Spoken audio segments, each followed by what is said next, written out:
de la maintenance, pardon, ok, de la maintenance ferroviaire. C'est un enjeu de sécurité absolument prioritaire, car l'intégrité de la voie conditionne la sécurité de circulation, bien sûr.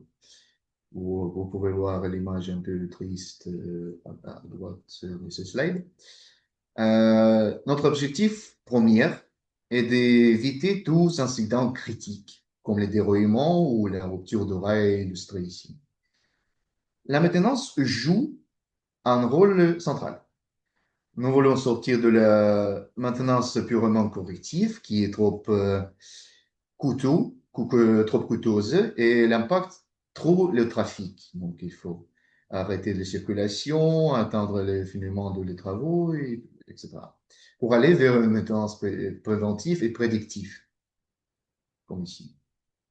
Euh, c'est ici que l'automatisation intervient. Comme le montre ce schéma pyramidal, nous partons de données brutes, brutes capteurs pour aller vers une détection automatique pour intelligence artificielle qui servira d'outil d'aide à la décision pour experts humains après. Donc, l'idée, c'est l'automatisation de la détection de défauts. Mais pourquoi changer nos méthodes actuelles? Parce que bien sûr, il existe déjà on a des méthodes automatiques, mais l'inspection visuelle manuelle, bien que traditionnelle, atteint ses limites.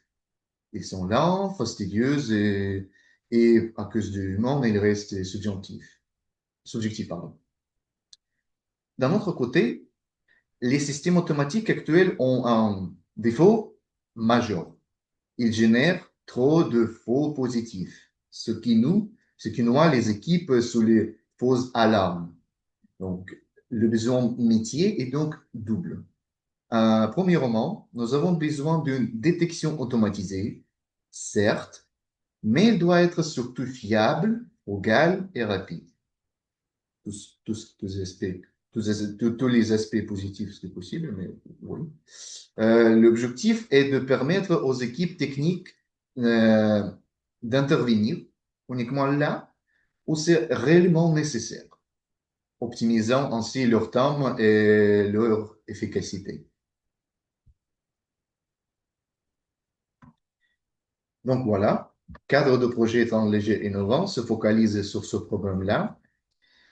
Euh, c'est un projet ambitieux qui vise à revitaliser les petites lignes ferroviaires. Donc, il faut commencer par les petites lignes parce que ça augmente le tourisme, la qualité de vie des gens qui vivent autour de ces lignes-là.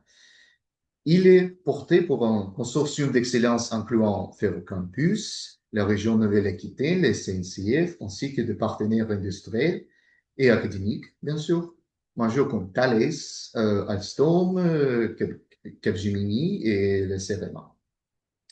C'est dans cet écosystème collaboratif que nous développons nos solutions d'IA hybrides pour répondre aux défis de maintenance que je viens d'évoquer.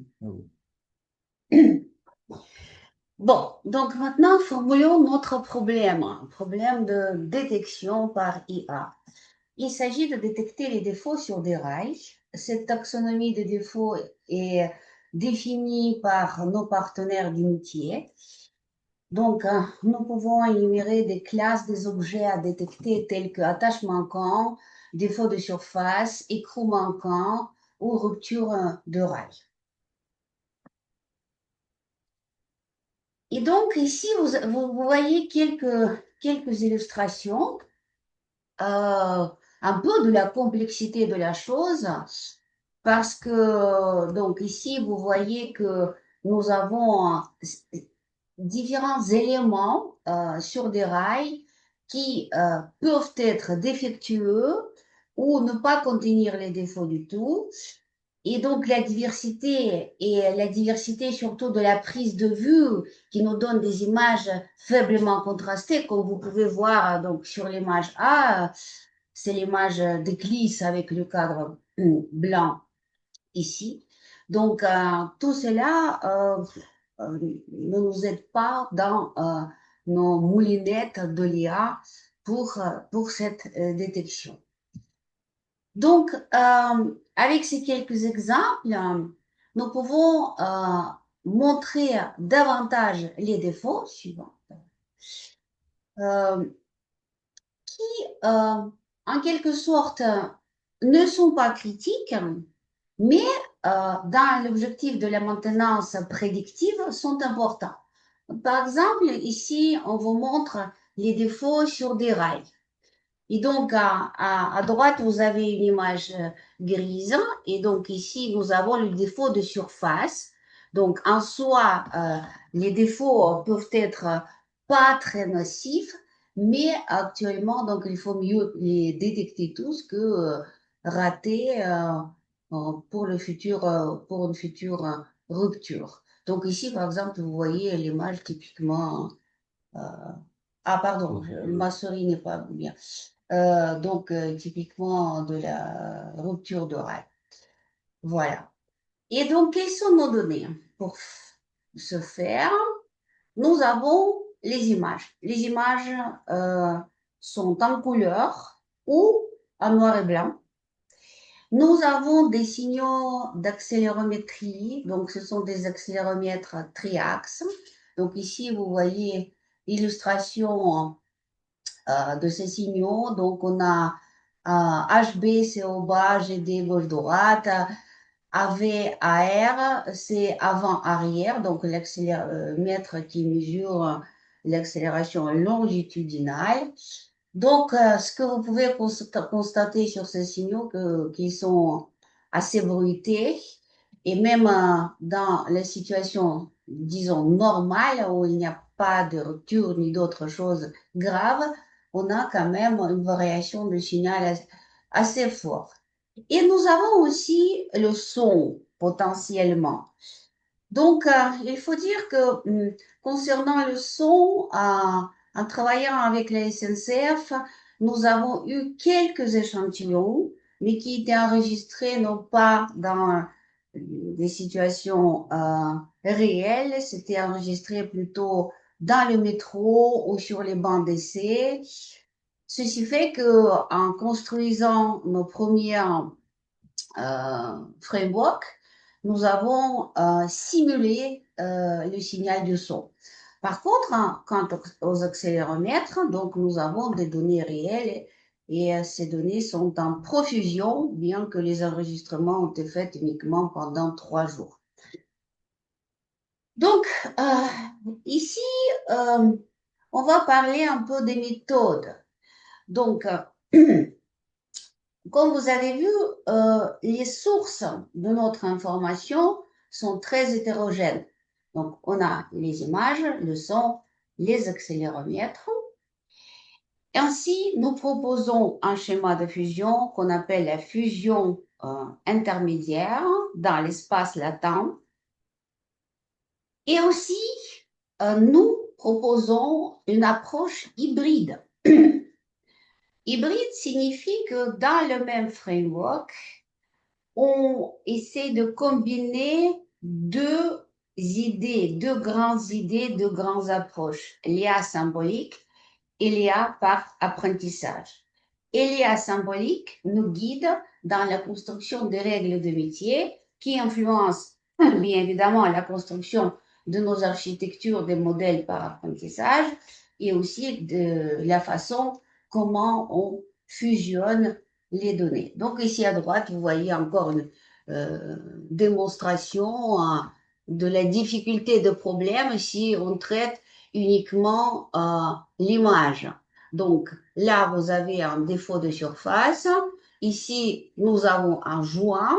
Donc, comment est-ce que, en utilisant uniquement l'image, on peut distinguer entre ces défauts qui représentent la même chose, c'est-à-dire une sorte de rupture horizontale, tandis que celui-là, c'est une information tout à fait normale. Les joints de rang, de rails, ça existe partout, contrairement aux défauts. Et donc, la première approche que nous avons développer, c'est justement la prise en compte des règles de métier. Et même si on a une seule modalité comme image, déjà nous pouvons appliquer ces règles euh, pour euh, affirmer ou infirmer la détection primaire par une moulinette de l'IA. Et donc, comme on parle de la fusion, rentrons un peu dans les détails en parlant de différentes méthodologies de la fusion des données classiques. Ici, on parle de la fusion précoce, qui grosso modo signifie la chose suivante. Nous allons prendre les données de tous les capteurs, quelle que soit leur nature, et nous allons fabriquer un tenseur de données commun qu'on va soumettre à notre modèle, ensuite, donc récupérer le résultat de classification. Donc, est-ce que c'est bon? Est-ce que c'est une bonne approche? Des fois, ça marche, mais quand nous avons les données qui sont très hétérogènes, comme par exemple dans notre cas, accélérométrie et micro nous donnent les signaux 1D, tandis que l'image, par définition, c'est un signal 1D, 2D, pardon. Donc ici, il faut penser à la transformation et ces transformations pour amener les données dans l'espace de représentation commune. Donc cette transformation peut nuire en fait parce que nous pouvons perdre des éléments dans les données ou l'interprétation sera un peu ad hoc. Une autre chose, c'est que ces schémas de fusion montrent une sensibilité au bruit dans les données et aux différentes erreurs. Donc, la deuxième forme de fusion, c'est la fusion tardive. Ici, nous développons autant de modèles que nous avons des sources de données. Chaque modèle prend sa décision et ensuite, par le bloc ici, fusion des scores, nous allons fusionner ces décisions. Donc, les méthodes de fusion sont très diversifiées. Donc, nous pouvons faire le vote majoritaire, appliquer les opérateurs de la fusion algébrique. Donc, ces moulinettes, en quelque sorte, on les a aussi testées dans notre vie de chercheurs en multimédia et multimodalité. Mais il y a aussi des inconvénients. Euh, C'est-à-dire que voilà, donc ici on a des exemples des règles, comme par exemple faire du softmax, ensuite faire des votes majoritaires, ou même fusionner par un petit réseau de neurones, MLP, ou tout simplement faire du seuillage sur, sur les scores que nous avons obtenus des modèles individuels. Mais il y a les inconvénients, c'est-à-dire que la prise de la décision finale sur une modalité euh, est non modifiable par la suite. Elle dépend de la qualité des incertitudes des décisions des modèles isolés. Et donc, grosso modo, ce bloc fusion de score est très, très important et ce n'est pas universel. Pour certaines données, ça peut marcher et pas pour les autres. Même si on fait des enregistrements sur le même voie, mais avec des conditions météorologiques différentes, nous pouvons avoir ici les résultats également différents pour des mêmes phénomènes, des défauts, etc. Et donc, le troisième schéma, c'est le schéma de la fusion intermédiaire. Bon, donc, comment ça se passe? Au début, nous avons les données des capteurs, donc, quelle que soit la nature de ces données, et ces données sont passées aux couches de modèles de l'IA, donc des réseaux profonds. Et c'est le travail des réseaux qui nous facilite la vie parce que il nous permet de sortir des caractéristiques, donc des features. Et ensuite, nous allons donc, au lieu de enchaîner des données d'origine dans le même tenseur, nous allons donc combiner les features. La façon la plus simple de les combiner, c'est tout simplement concaténer des vecteurs de ces features, des caractéristiques, et ensuite de les soumettre sur les couches suivantes de notre modèle pour enfin aboutir à la sortie qui a travaillé sur cette entrée multimodale, mais non pas dans l'espace d'origine, mais déjà dans l'espace latent. Et donc, juste pour vous montrer un petit exemple, euh, ceci est notre travail antérieur sur la fusion de la vidéo et des signaux des capteurs dans le problème de la détection des risques sur les personnes fragiles vivant à domicile. Donc, toute notre application, mais la nature de données est très similaire, visuelle, et les données des capteurs.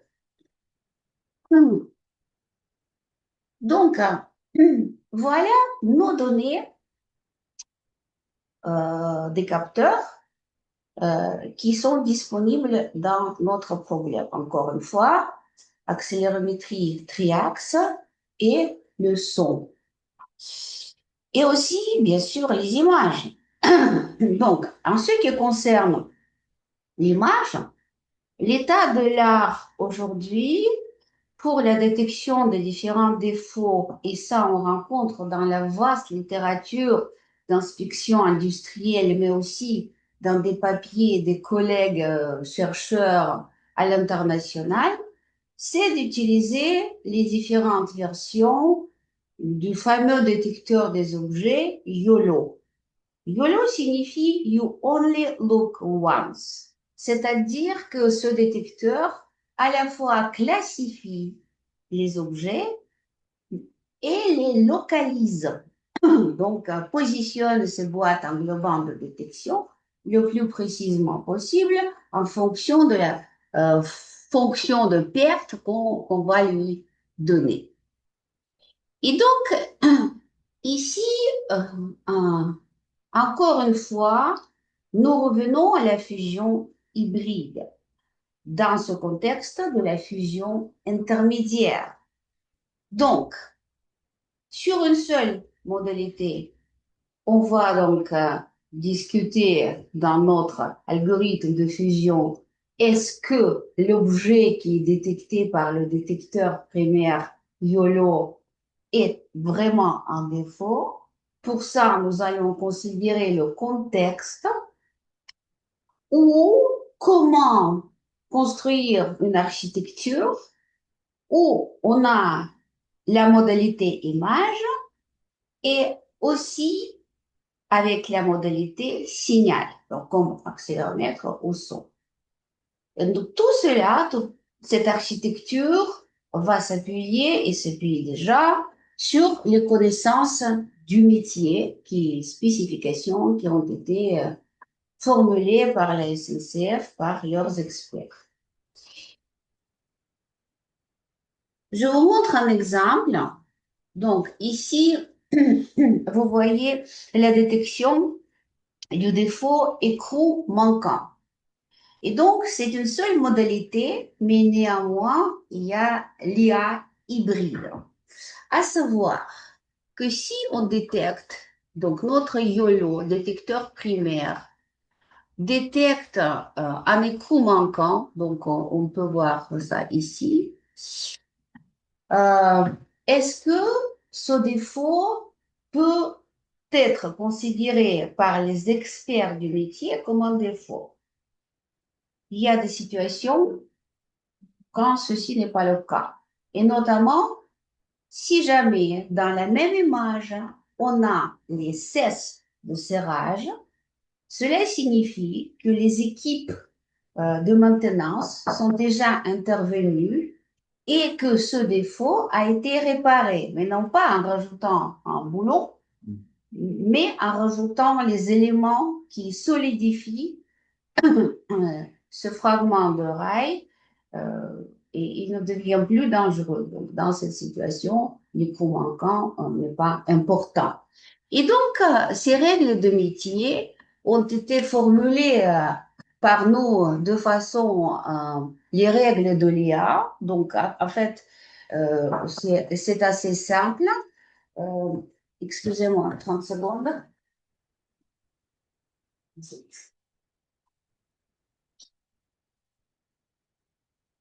Les étudiants, excusez-moi, ils vont attendre. Et donc,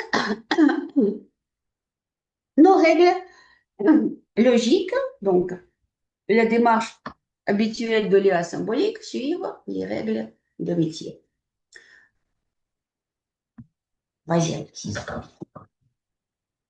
Donc, dans notre architecture, vous pouvez voir le schéma un peu détaillé, le fonctionnement de notre fusion intermédiaire qui se base sur des images, donc sur les boîtes englobantes, que vous pouvez voir un petit exemple ici et ici.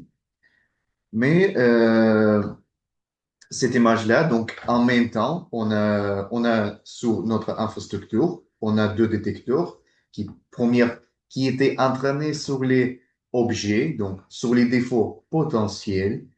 Deuxièmement, étaient entraînés sur les aspects contexte, donc les objets qui ne sont pas des défauts, mais ils peuvent aider à bien distinguer un vrai objet, vrai défaut, de fausse détection. Donc, cette image-là, vous voyez l'extracteur de caractéristiques pour modèle objet et modèle contexte, et aussi des boîtes englobantes pour chaque modèle. Et pour cela, on utilise l'algorithme d'élagage pour chaque modèle objet, et pour modèle objet et modèle contexte, pour recevoir les caractéristiques vraiment nécessaires par rapport à la position de cette existence d'objet sur vraie image.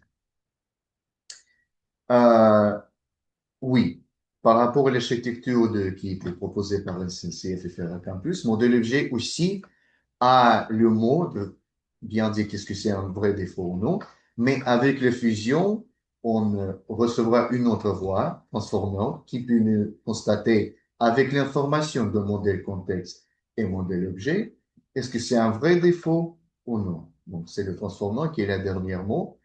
En général, oui. Il n'est actif que, oui, par rapport à la demande de ressources de notre architecture, il n'active que dans les cas d'une situation controversée où le contexte peut influencer les décisions. Donc, c'est lui qui décide est-ce qu'il y a un vrai défaut ou non. Mais bien sûr, avec l'information demandée de l'objet. Voilà le schéma plus détaillé qui se focalise sur le problème de écrou manquant.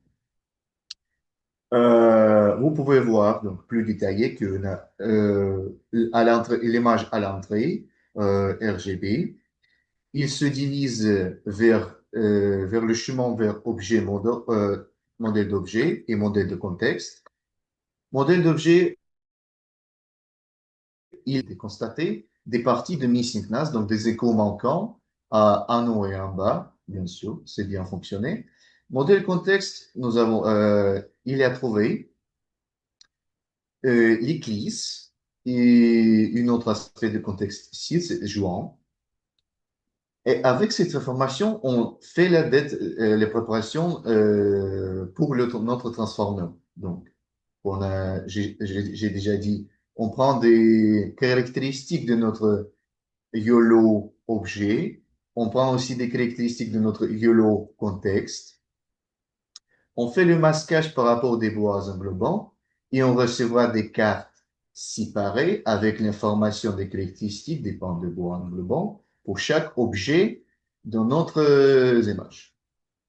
On fait l'agrégation d'internormalisation pour bien préparer notre information pour notre transformer. Ici, vous pouvez voir qu'on prend le champ de caractéristiques qui ressemble à l'église et on fait l'agrégation avec les caractéristiques de notre écho manquant, chacun séparément. Et on les envoie dans le Visual Transform.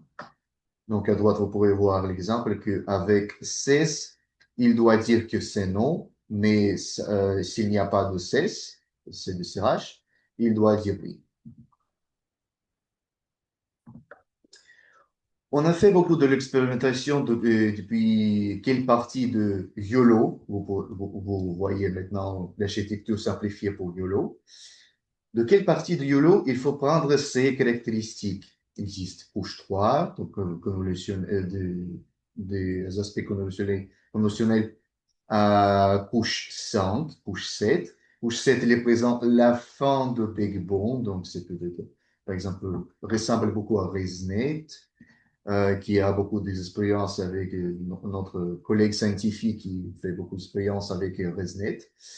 Deuxième idée, c'est utiliser les convolutionnels de partie de NEC. Donc voilà.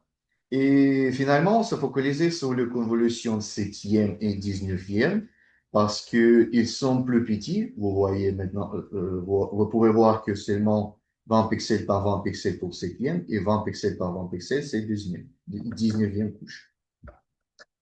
Parce qu'on a besoin d'être frugal, le plus petit possible, le plus vite possible. Donc, on doit faire le choix par rapport au nombre de formations utilisées. Et oui, c'est un petit exemple à quoi ressemble le 19e couche, à quoi ressemble le tenseur de features, de caractéristiques. Et on peut trouver que dans quelques couches de ce tenseur, il se focalise correctement sur les aspects nécessaires pour notre détection. Donc ici, un peu au centre. Oui, ici, il y a des exemples autour de ça, mais oui. Et il nous montre les patchs intéressants pour nous. On n'a pas pris les convolutions au début de notre modèle parce que les convolutions au début, ils représentent des contours. Mais c'est pas un grand aspect d'information, mais on a besoin d'une patch qui cumule l'information nécessaire. Dans notre travail, on a utilisé Visual Transformer simple, donc moderne.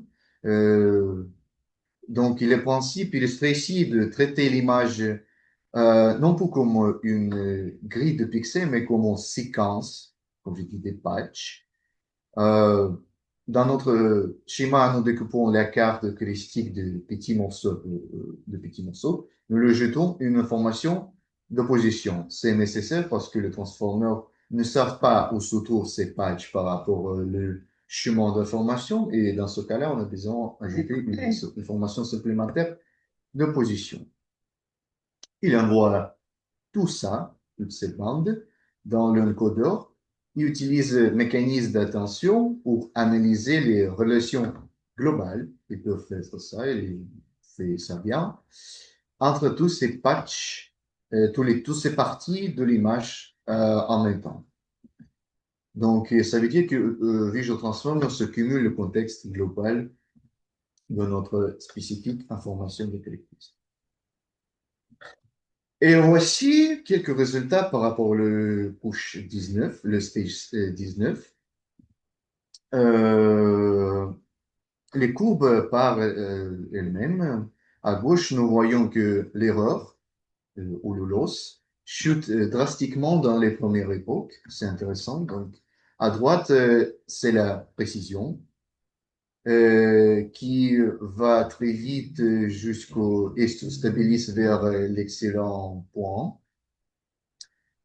Euh, euh, un point crucial que la proximité entre les courbes d'entraînement bleu et la courbe de test, cela prouve que notre modèle généralise bien toutes les formations de nos caractéristiques et il ne souffre pas par sous-apprentissage. Donc, pour garantir cette robustness, nous avons appliqué un critère arrêt précoce, donc on a juste utilisé ça en époque pour entraîner notre Visual Transformer. Et voilà les résultats en chiffres. Vous pouvez voir que par rapport, si on juste utilise YOLO Venano comme un détecteur des objets, comme un détecteur des défauts, ça donne l'accuracy, en vraie accuracy, par 0,71 points. Mais si on utilise notre Visual Transformer avec système hybride, en réalité, ça augmente l'accuracy jusqu'au 0,99 points d'accuracy. Donc, ça nous prouve que si on utilise des règles, en même temps, si on fait de la fusion dans une seule modalité, ça nous donne le résultat utilisable, impressionnant, lequel on peut utiliser dans le futur. Et maintenant, avec ces résultats, avec ces idées prouvées, on se focalise en ajoutant une autre modalité. Donc ici, c'est le son. Dans l'architecture qui était proposée par SNCF, l'analysateur de son, il est, pour maintenant, il est théorique, mais l'idée de lui, c'est de nous donner la présence de défauts. Vous pouvez voir ici, c'est un défaut potentiel. Donc, les données, ils sont synchronisés, le son avec l'image. Et donc, après, il nous donne la probabilité de ce défaut. Il donne l'allocation dans le temps. Donc, on peut être précis dans quelle partie de signal il se trouve ce défaut pour synchroniser bien avec le nombre de pixels de notre image. Et ici, il donne la valeur de ce pic-là qui était utilisé pour faire la probabilité et il fait la présence de défaut. Et notre analyse CNN, c'est dans notre contexte YOLO, il nous donne les caractéristiques. Ici, c'est l'exemple de breakdown de YOLO. En plus détaillé, le processus de fusion et classification ressemble à ce schéma-là. On a une carte de caractéristiques avec bounding box précis. Et on a l'analyse du son qui ressemble le tenseur de V. Donc, et on fait la multiplication. C'est notre carte de caractéristiques avec cette analyse de son qui nous donne le, le tenseur, comme un gâteau, les cartes de caractéristiques qui dépendent de ce propre type de défaut. Donc, la première matrice, c'est pour le rupture. Deuxième matrice, c'est pour défaut de surface. Et troisième matrice, bien sûr, c'est pour rien, parce que notre système peut être activé, mais s'il ne trouve pas quelque chose d'important, la carte reste échangée, pas changée. Donc. Et voilà, cette matrice-là, comme en image RGB, on l'envoie en notre Visual Transformer et c'est lui qui doit dire que c'est une rupture, c'est un défaut de surface, ou c'est rien, il ne faut pas s'activer. Et voilà, on a reçu des résultats intéressants par rapport à chaque défaut. Et on a trouvé que si le modèle YOLO devient plus strict, notre schéma reste aussi utilisé, mais oui, oui bien sûr, c'est l'accuracy globale se dégrade, mais il reste quand même comme un filtre important par rapport à la puissance de détection de notre modèle YOLO. Donc, l'idée fonctionne, mais quand même, il faut continuer les recherches par rapport à augmenter la qualité de ces détections. Peut-être, et bien sûr, on a utilisé le son n'est pas de temps réel, n'est pas des aspects réels. Donc, ça peut nous donner plus d'informations si on peut cumuler le son de vrais rails. Mais oui, ça donne aussi les aspects intéressants à développer. Il prouve que l'idée est bien et il faut continuer. Et on a aussi décidé de utiliser les technologies d'Oxai pour augmenter l'entraînement de notre détecteur. Dans cette recherche, on a utilisé YOLO V8 et V11 pour faire la différence par rapport à ça. Et maintenant, au lieu d'utiliser comme avant des convolutions d'Honeck et de Begbon, on a décidé d'utiliser le convolution de détecteur avant la partie de classification. Précisément pour les petits objets, parce que dans notre image, presque tous les objets ils sont petits, donc il ne faut pas utiliser des caractéristiques des objets moyennes et des grands objets. C'est un peu décalé. Et ici, vous pouvez voir l'exemple, c'est jouant, c'est pas en rupture parce qu'il faut utiliser le contexte, bien sûr, et des faux de ce fait qui se trouvent autour de ce jouant. Donc, à quoi ça ressemble? Dans notre expérience, on utilisait l'algorithme FIM, Future Explanation Method, et ces étapes principales, elles sont là. Premièrement, on fait extrait caractéristique forte de la dernière couche de relation. Donc, on a l'image à l'entrée, il va au réseau, on voit le niveau convolutionnel, on a dernière, le niveau couche convolutionnelle avec les cartes caractéristiques. Il fait la classification. Et avec ces caractéristiques, on a besoin d'effectuer un filtrage statistique pour obtenir des cartes binaires, qui s'appelle le CHK sigma, parce que les cartes d'activation brutes d'un réseau de neurones ils sont bruités, ils réagissent un peu partout, notamment sur les ballasts ou les textures d'avènement. Et utiliser ce seuil nous offre une approche adaptive parce qu'il ne conserve que les activations qui sont statiquement significatives, c'est-à-dire significatives, pardon. C'est-à-dire celles qui dépassent les moyennes de plus de cas, les cas types. Il faut bien paramétriser, il faut voir sur les situations avant vous, mais oui, la règle générale comme ça. Après le seuillage, on doit pondérer les cartes selon l'importance de pronom. Donc, au moyen de valeurs dans les cartes. Et après ça, on fait la normalisation et sur-échantillonner, ou simple en anglais, les cartes pour générer une carte thermique ITMA. Donc voilà, utilisant cette idée de Feature Explanation Method, on créera son spécifique chemin qui s'appelle classe FEM, CFEM. Et pour cet aspect-là, on utilisait deux modèles. Premier, c'est le teacher, donc l'enseignant, et deuxième, c'est le student, étudiant. Et ce schéma teacher-student, il était utilisé pour l'apprentissage et la validation, basé sur le PSI, le détecteur de objets. Et ce fonctionne comme teacher YOLO est entraîné sur les images brutes. Donc, il était YOLO normal, sans les modifications, comme il est. Après, le tenseur de caractéristiques dépend de la classe. Donc, dans le schéma de YOLO, on recevra à la fin le classe tenseur, donc pour chaque classe, il y a son propre caractéristique. Une couche de convention L avec ici le vecteur de poids de la classe,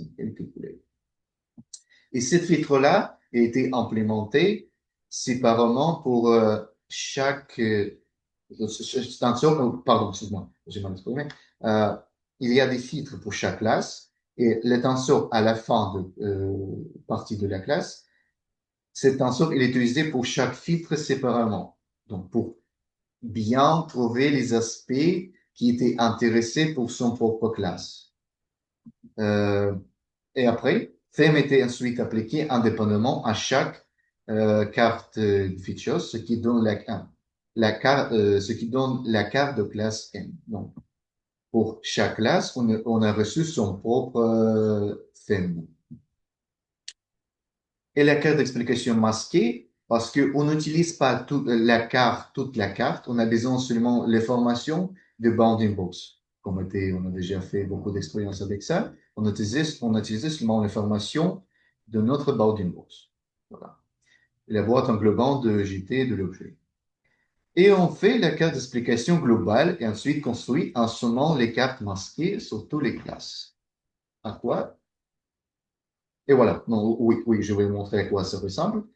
Donc voilà, on a la carte masquée. On fait le i pour ne pas perdre les petites fluctuations dans notre image.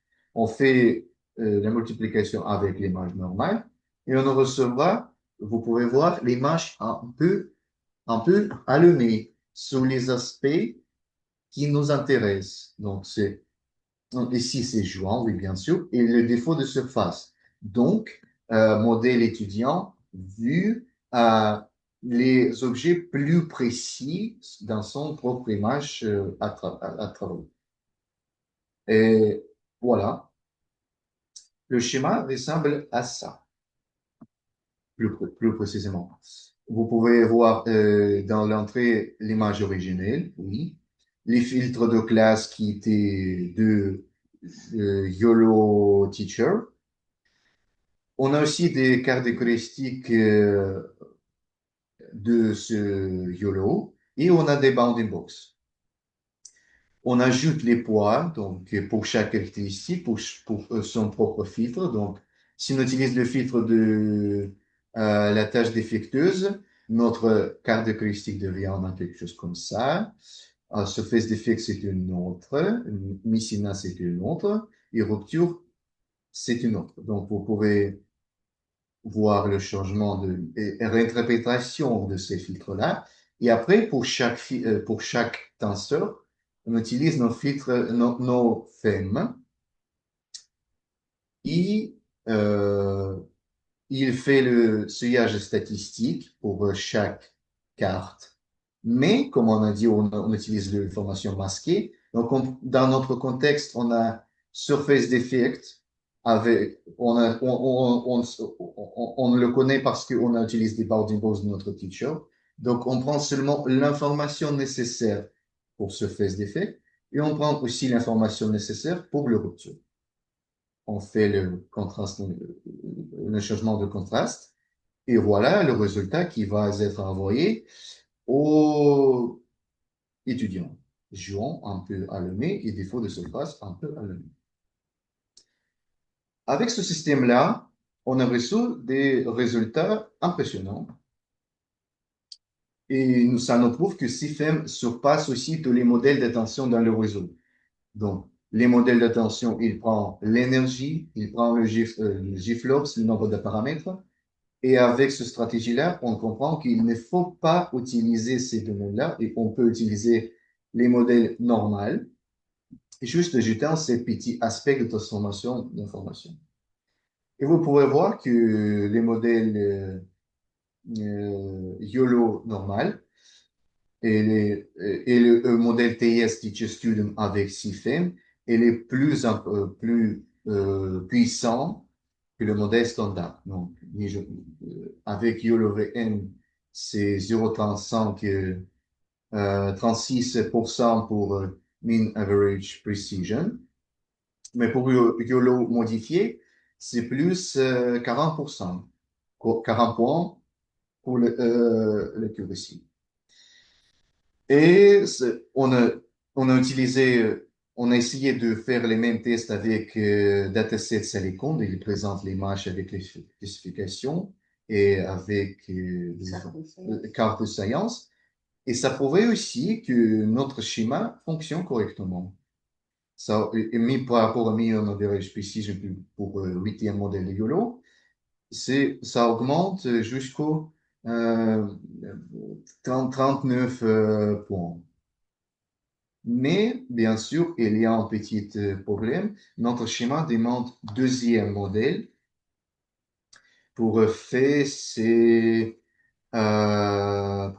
pour faire pour trouver les objets intéressants. Donc, c'est une petite astuce sur laquelle on va travailler prochainement. Donc, maintenant, parce qu'on a prouvé qu'il y a des résultats avec son et l'image. Maintenant, on essaie d'augmenter la qualité de notre architecture utilisant une autre modalité, c'est l'accélération, qui possède plus d'informations, qui était bien détecté en temps réel, en vrai rail, donc ça doit donner plus d'infos, plus de puissance. Et voilà, et prochainement, j'espère vous montrer le résultat impressionnant aussi comme avant. Merci beaucoup. Est-ce que vous avez des questions? Merci Alexei, merci Jenny. Effectivement, est-ce que quelqu'un a des questions sur la présentation? On va laisser quelques minutes pour pouvoir échanger.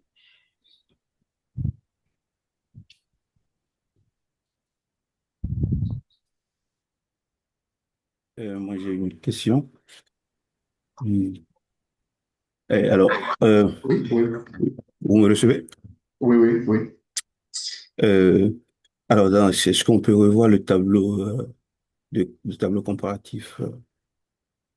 Ça? Ouais.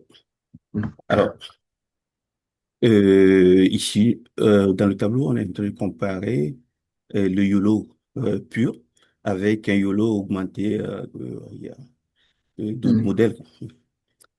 Et je me dis, si on prenait un YOLO qui a les mêmes nombres de paramètres que le second modèle, est-ce qu'on n'aurait pas des performances, euh, disons, comparables?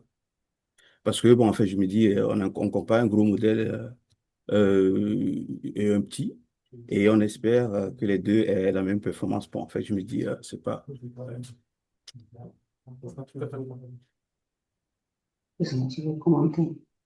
Ah, excusez-moi, vous pouvez répéter votre question? J'ai pas très bien Alors, compris. le YOLO pur, disons, si nous prenons par exemple les deux premières lignes, le YOLO pur a euh, Hmm.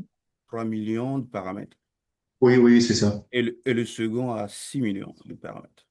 Oui.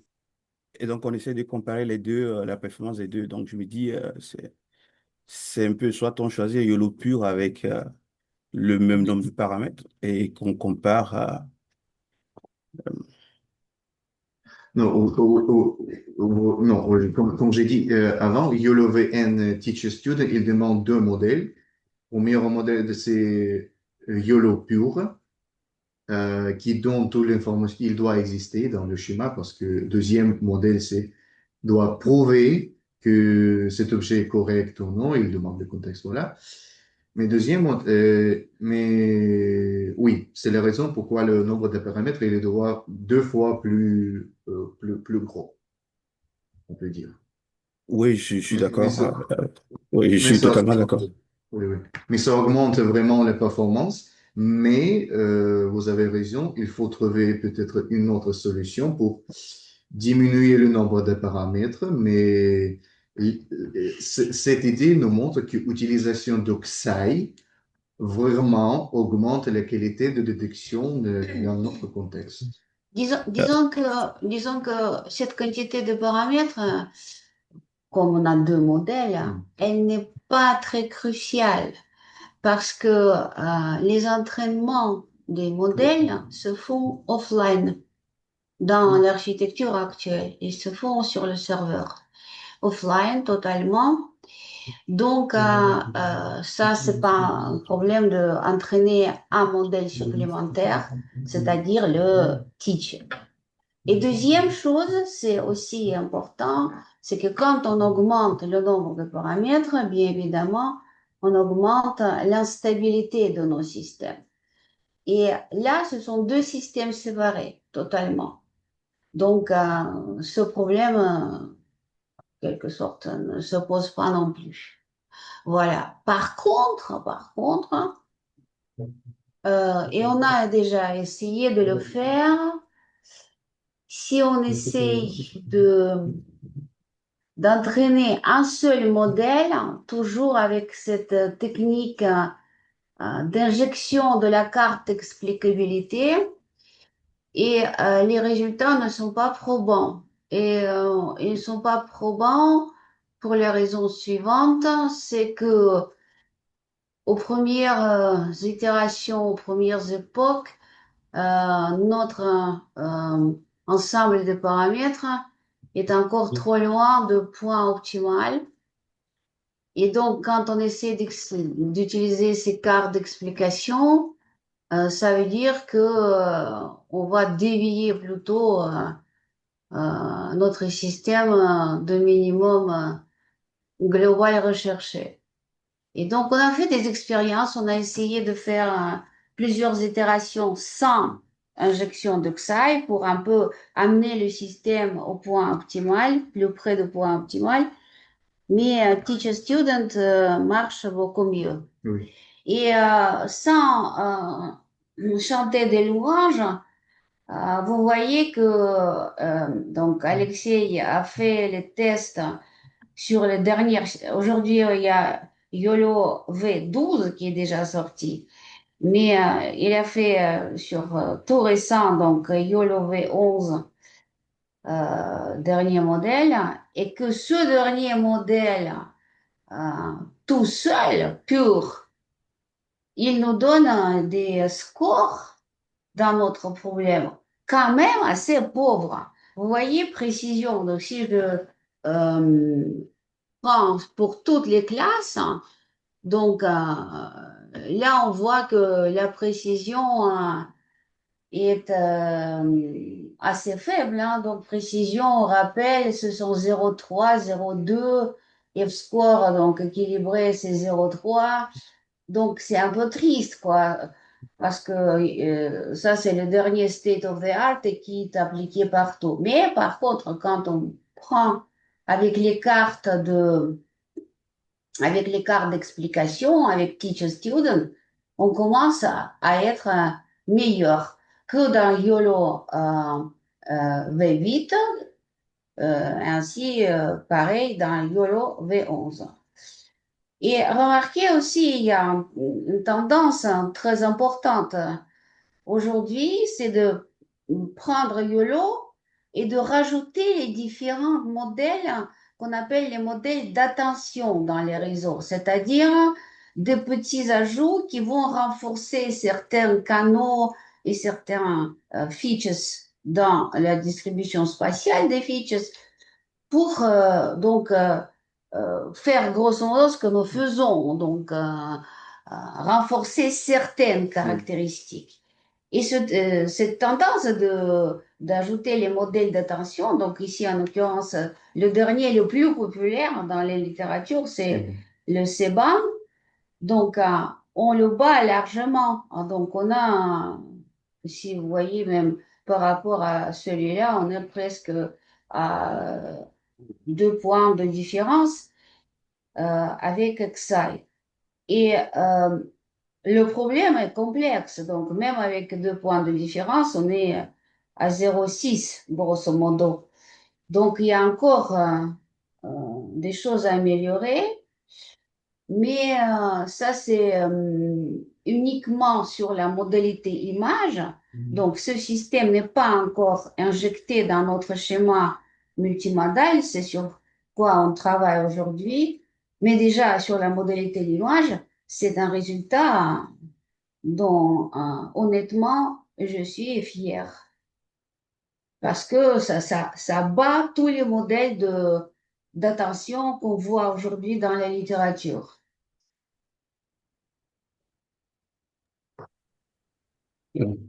Merci. Je suis fier aussi des résultats. J'étais juste, en fait, la question, c'était juste de voir si la différence entre les performances n'est pas plutôt due à la taille du modèle et non au XI. C'était juste ça, en fait. Du coup, ça a répondu à votre question quand même. Est-ce qu'il y a encore une question qu'on peut éventuellement prendre avant de clôturer la session?